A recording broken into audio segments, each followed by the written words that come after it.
وسیم احمد کی کہانی ساحرہ بیگم کی زبانی۔ جنتر منتر کا خواب۔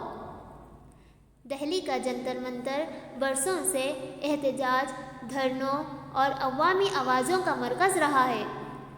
یہاں لوگ اپنے حقوق، انصاف اور مسائل کو سامنے رکھنے آتے ہیں۔ یہ جگہ ہمیشہ سے امیدوں کی علامت رہی ہے، مگر پچھلے چند برسوں سے لوگوں نے محسوس کیا کہ جنتر منتر جیسے اداس ہے۔ وہاں بیٹھنے والے بھی ایک عجیب سی بے چینی محسوس کرتے تھے۔ سب سوچنے لگے، آخر جنتر منتر کیوں پریشان ہے؟ ایک رات کئی لوگوں نے ایک ہی خواب دیکھا۔ خواب میں جنتر منتر ان سے مخاطب ہوا اور کہنے لگا، لوگ مجھے صرف ایک جگہ سمجھتے ہیں، لیکن میں ہندوستان کی ان آوازوں کا گھر ہوں جنہیں کہیں اور جگہ نہیں ملتی۔ لوگ میرے پاس آ کر اپنے دل کی بات کہتے ہیں، اپنے دکھ سناتے ہیں اور انصاف کی امید میں اپنی آواز بلند کرتے ہیں۔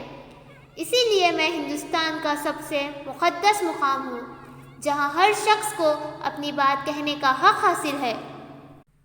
پھر جنتر منتر نے آہستہ سے کہا، میں اس لیے پریشان نہیں کہ لوگ یہاں احتجاج کرتے ہیں۔ میری پریشانی اس وقت بڑھ جاتی ہے جب ان کی سچی آوازیں بے اثر رہ جاتی ہے، جب وہ مایوس ہو کر واپس لوٹتے ہیں۔ میری خواہش ہے کہ یہاں آنے والا ہر انسان امید کے ساتھ اپنے گھر جائے۔ صبح